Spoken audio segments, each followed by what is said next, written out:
Ang ating pag-aaralan ngayon ay ang tunay na kahulugan ng salitang pananampalataya at ang tamang translation nito sa English. Ang video na gagamitin po natin ay ang video ng Brother Eli Soriano ng MCGI. Ito po ay panonoorin po muna natin ng diretso hanggang sa matapos at ang karugtong po nito ay lalagyan ko naman ng reaksyon. Nang sa ganon ay maunawaan po natin ang ating paksa na ang tamang kahulugan ng pananampalataya at ang translation na tama sa English. Simulan po natin.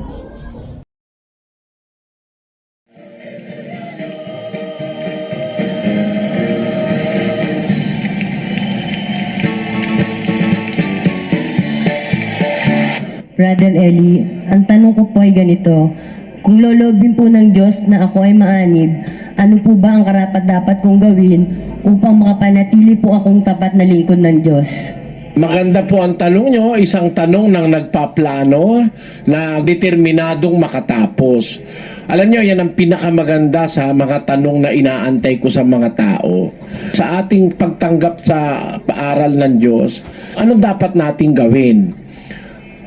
Yan po ay diwa ng Biblia kasi sinasabi dun sa 14:28 ng Lucas. Sapagkat alin sa inyo ang kung ibig magtayo ng isang muog ay hindi muna uupo at tatayahin ang halagang magugugol kung mayroong maipagtatapos. Sa makatoy, diwa ng Diyos po yon, kapatid. Yung makatapos, ayaw kasi po ng Diyos na yung isang pinasimulang gawain ay hindi tatapusin. So napakaganda ng tanong nyo and I appreciate it na paano kayo makakatapos, paano kayo makakapanatiling tapat sa paglilingkod nyo sa Diyos.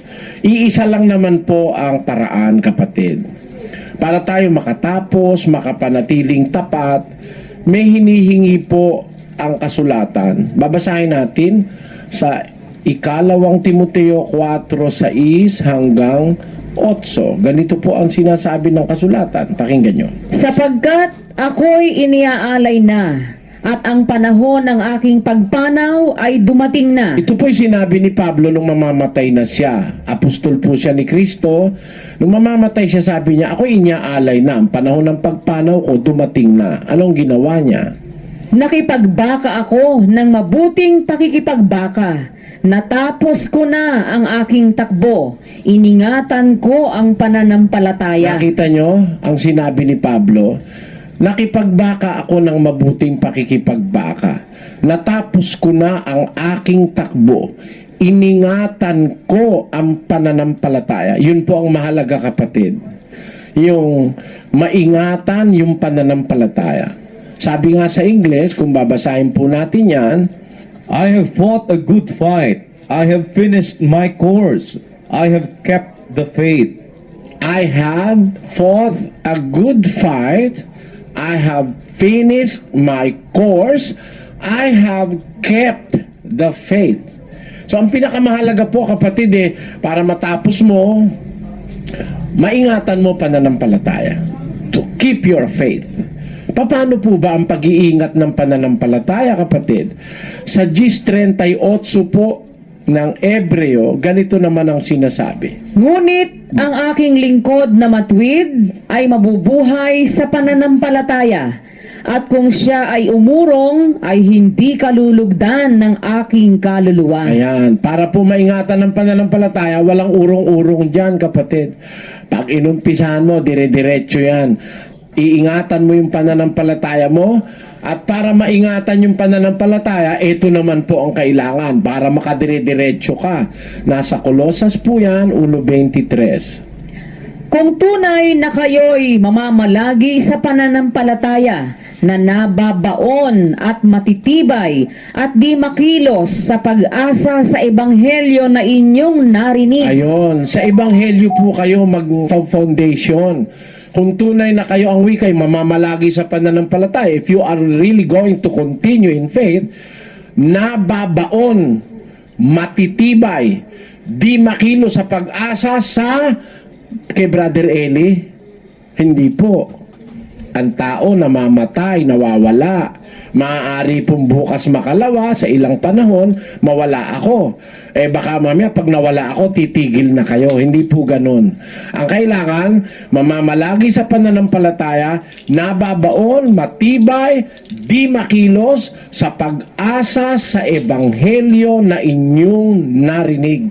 Kaya yung pong ebanghelyo na inyong napakinggan, tandaan nyo po yun.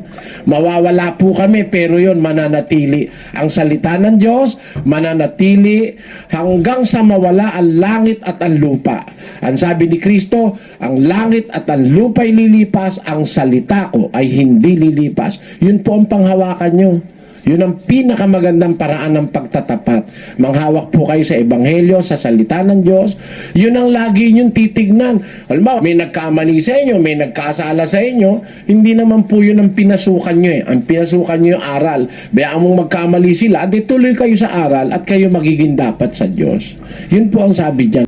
Atin pong natunghayan ang napakagandang paliwanag po tungkol sa mga salitang pananampalataya at saka faith. Bakit ko po nasabing napakaganda mga kaibigan?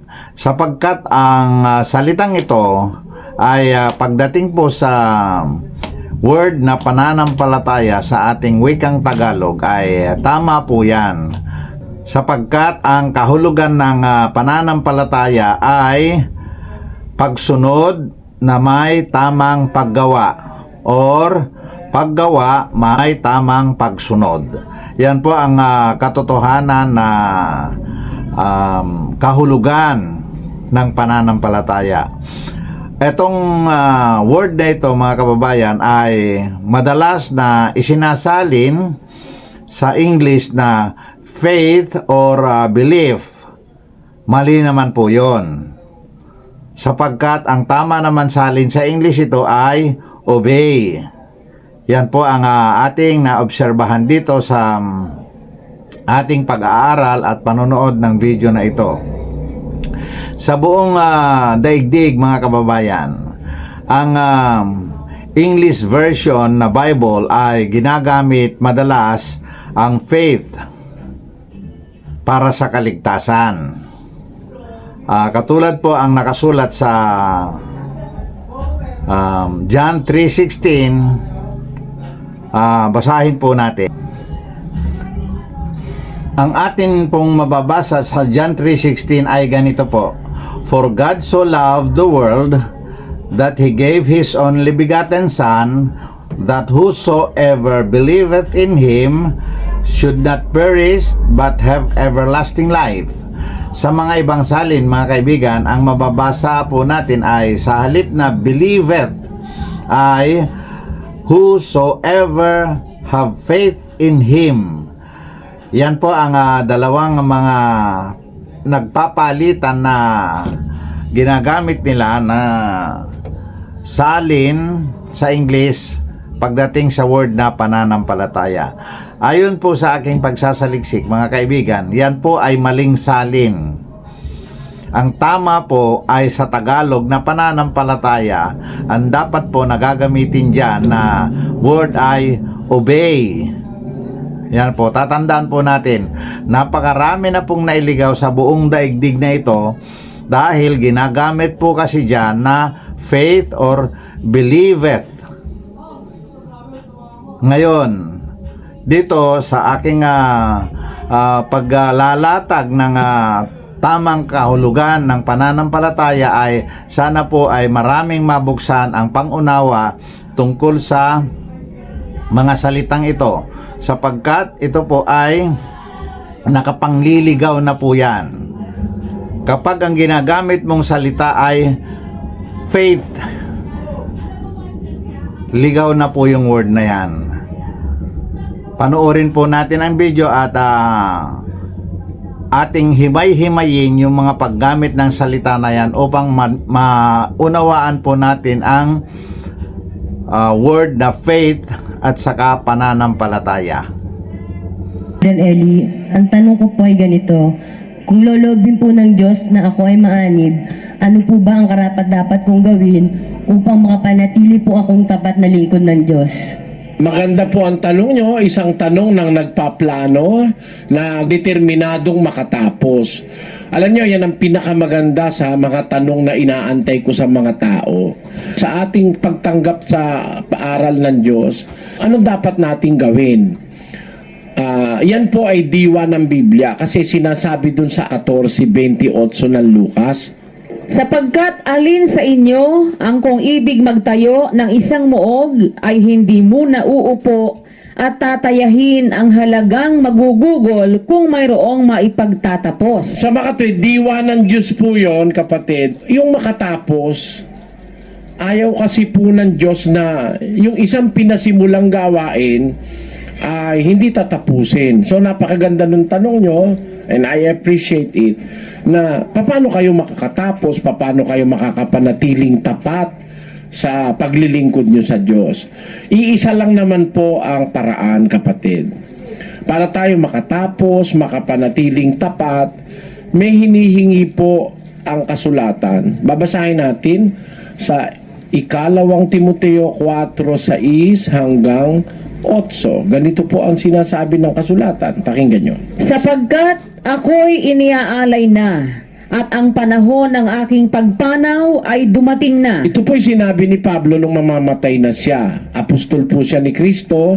Nung mamamatay siya, sabi niya, ako'y iniaalay na. Ang panahon ng pagpanaw ko dumating na. Anong ginawa niya? Nakipagbaka ako ng mabuting pakikipagbaka. Natapos ko na ang aking takbo. Iningatan ko ang pananampalataya. Nakita nyo ang sinabi ni Pablo? Nakipagbaka ako ng mabuting pakikipagbaka. Natapos ko na ang aking takbo. Iningatan ko ang pananampalataya. Yun po ang mahalaga, kapatid. Yung maingatan yung pananampalataya. Sabi nga sa English, kung babasahin po natin yan, I have fought a good fight. I have finished my course. I have kept the faith. I have fought a good fight. I have finished my course. I have kept the faith. So ang pinakamahalaga po, kapatid, para matapos mo, maingatan mo pananampalataya. To keep your faith. Sa puntong ito mga kababayan, napasadahan na po natin yung salitang Tagalog na pananampalataya at sa English naman ay faith. Nababasa po yan sa 2 Timoteo 4:7. Basahin po natin. I have fought a good fight. I have finished my course. I have kept the faith. Ayan po mga kababayan. Faith po ang ginamit na word dyan. Ngayon, sa Tagalog naman po ay ganito. Nakipagbaka ako ng mabuting pakikipagbaka. Natapos ko ang aking takbo. Iningatan ko ang pananampalataya. I-analyze po natin ang English word at Tagalog word na ito mga kababayan. Ang faith po ay kung kukunin po natin ang tamang salin ito sa Tagalog ay paniniwala. Yung believe, ganun din po yan. Paniniwala din po yan. Ang obey ay susunod sa tamang paraan. Yan po ang obey. Ngayon mga kaibigan, kung bakit nailigaw na ang napakaraming Pilipino, tayo po ang biktima ng English language na yan.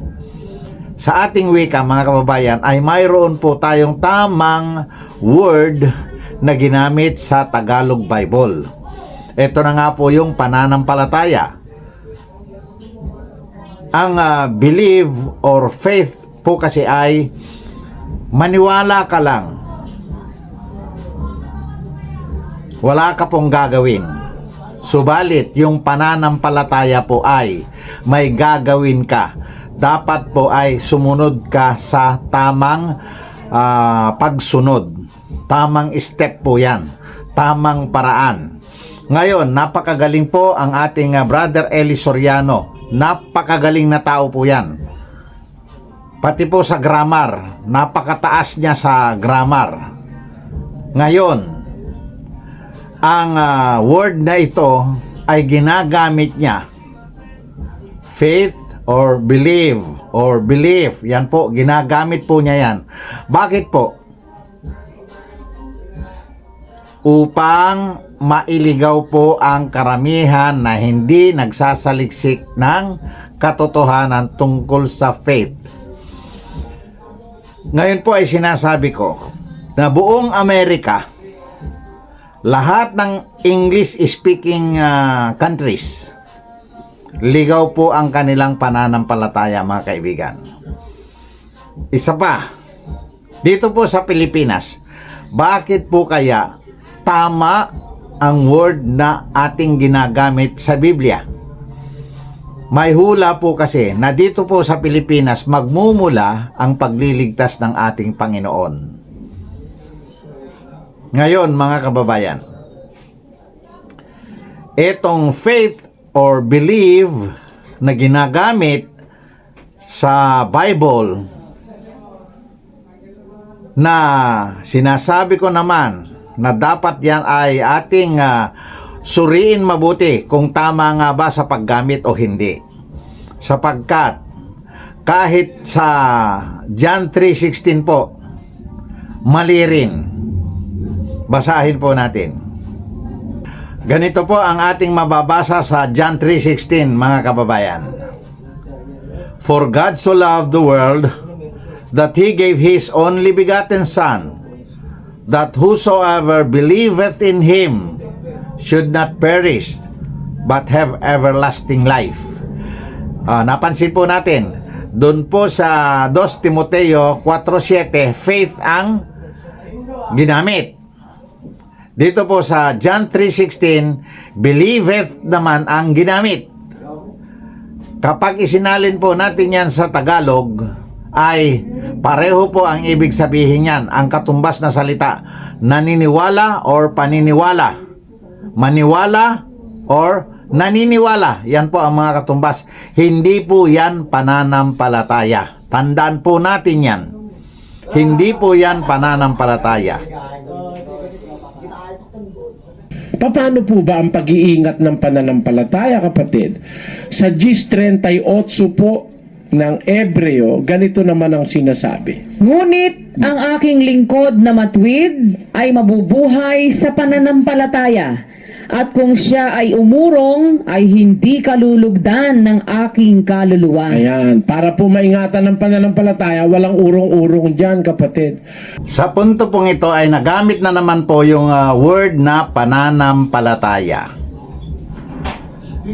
Inuulit ko po, mga kababayan, ang pananampalataya ay hindi faith or believe lang. Sapagkat ang faith ay wala ka pong gagawin talaga. Yung believe, ganon din po yan.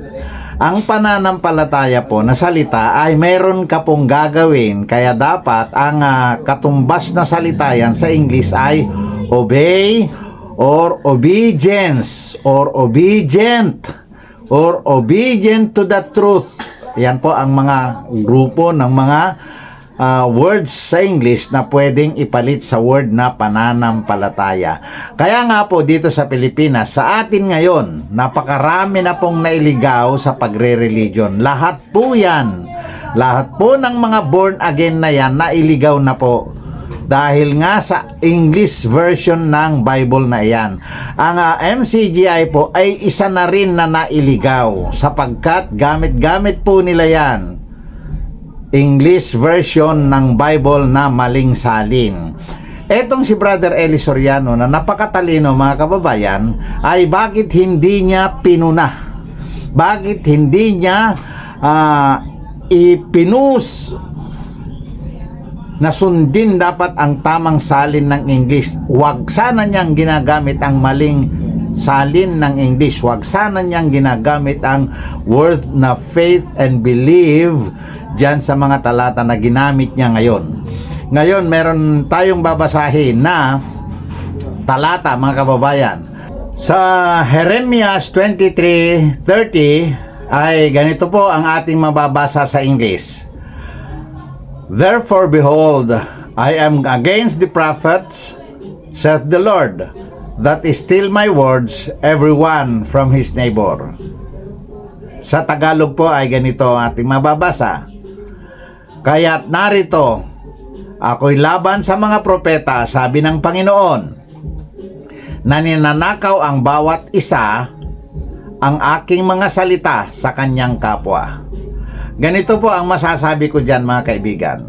Lahat po ng mga ngaral, mga guro na gumagamit ng faith, believe sa John 3:16 at saka 2 Timoteo 4:7 ay mga magnanakaw ng salita ng Diyos. Pasensya na lang po sa mga tatamaan nito. Hindi ko po gawa-gawa ito. Binasa po natin sa Jeremiah 23:30. Yan po ang sabi ng Panginoon. Bakit po ninanakaw ang salita?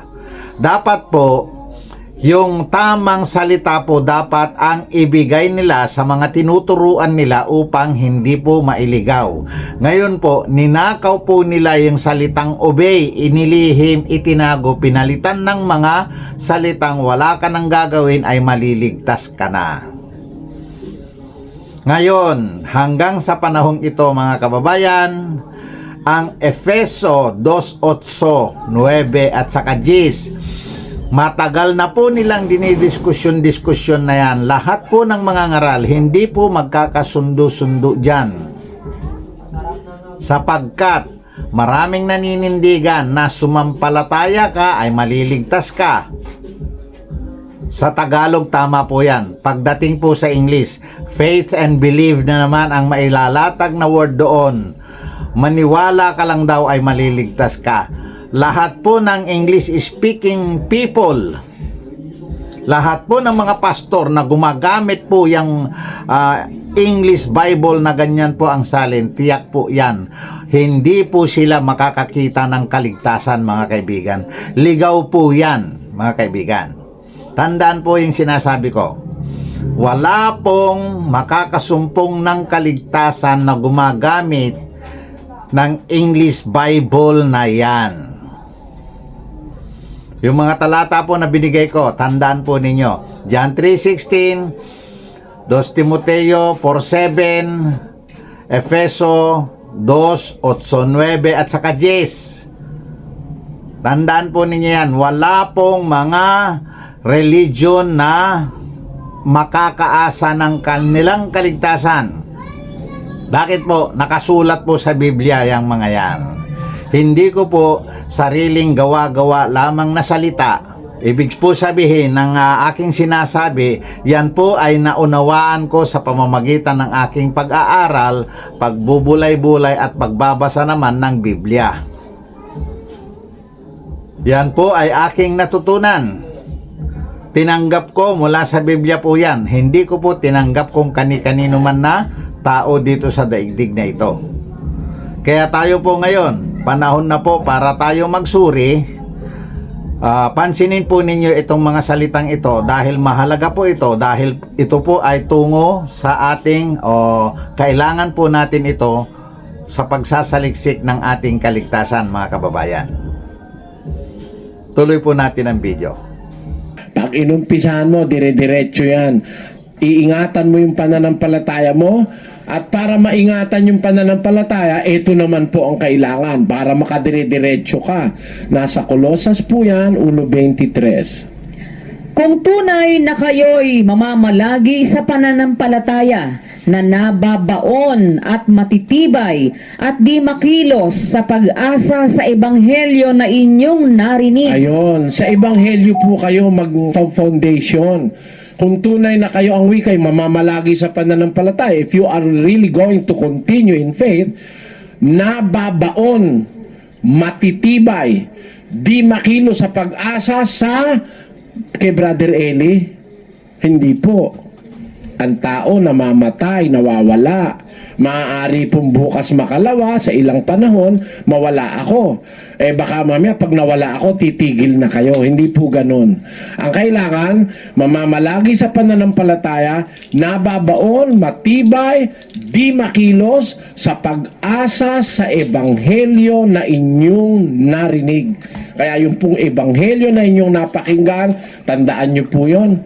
Mawawala po kami, pero yun mananatili. Ang salita ng Diyos, mananatili hanggang sa mawala ang langit at ang lupa. Ang sabi ni Kristo, ang langit at ang lupa ay lilipas, ang salita ko ay hindi lilipas. Yun po ang panghawakan nyo. Yun ang pinakamagandang paraan ng pagtatapat. Manghawak po kayo sa ebanghelyo, sa salita ng Diyos. Yun ang lagi niyong titignan. Halimbawa, may nagkamali sa inyo, may nagkasala sa inyo, hindi naman po yun ang pinasukan nyo eh. Ang pinasukan nyo yung aral. Bayaan mong magkamali sila, at tuloy kayo sa aral at kayo magiging dapat sa Diyos. Mayroon pong napakataas na kahulugan po ng sumunod sa pananampalataya. Meron pong napakataas na kahulugan po niyan na hanggang sa ngayon po ay wala pa po akong naringgan na guro o na mangangaral. Hindi ko rin po narinig kay Brother Eli Soriano yan, mga kaibigan. Ganito po yun. Ang pagsunod sa pananampalataya na binabanggit sa Biblia, kung uugatin natin ang Biblia, mga kababayan, ang pagsunod sa pananampalataya, dalawa na po yan, mga kaibigan. Pagsunod, pananampalataya pa. Yung pananampalataya, pagsunod na po yun. Hindi po yun faith. Mangyari po, ganito po ang kahulugan ng phrase na yan, mga kaibigan. Pagsunod sa pananampalataya ay pagsunod sa tamang bautismo. Ang ginagamit po yan na sinasampalatayanan natin, na hanapin natin na nakasulat sa Biblia ay tamang bautismo, mga kababayan. Kung pananatilihan mo yung pananampalataya o pagsunod sa tamang bautismo o pagbabautismo na tamang bautismo, yan po ang sinasabi niyan, mga kababayan, ay makakasumpong ka ng pag-asa sa buhay na walang hanggan. Ngayon, kung hindi mo masumpungan o hindi mo matanggap ang tamang bautismo, yun na nga po yung sinasabi natin na kulang. Hindi ka po makakaabot, sumampalataya ka man sa lahat, hindi ka makakaabot sa ipinangakong buhay na walang hanggan. Kaya ngayon, mga kababayan, sinasabi ko na po ngayon sa inyo, ang pagsunod sa pananampalataya na yan ay hanapin po ninyo ang tamang bautismo upang kayo ay magkaroon ng pag-asa sa buhay na walang hanggan. Ngayon po, mga kababayan, ay simulan na po ninyo magsaliksik. Andi dito lamang po ang Church of God Born Again Christians na pinagkalooban po ng ating Panginoong Diyos ng tamang bautismo tungo sa buhay na walang hanggan. Inuulit ko rin po na ang bautismong lubog sa tubig na ginagawa ng MCGI simula kay Brother Eli Soriano ay yan po ay bautismong lubog sa tubig na tungo sa ikalawang kamatayan. Tandaan po ninyo yan, mga kababayan. Sa ikalawang kamatayan ang hahantungan niyan. Tandaan po ninyo, nakasulat po yan sa aklat sa Lumang Tipan na may daan na tila matuwid sa tao, subalit ang dulo nito ay kamatayan. Nakalagay po yan. Saliksikin po ninyo kung saang talata yan, mga kaibigan. Hanggang dito na lamang po muna tayo at ating ipagpapatuloy pa rin ang pagsasaliksik ng katotohanan upang tayo po ay makasumpong ng kaligtasan, upang tayo po ay makarating sa ipinangako ng ating Panginoong Diyos. Amen.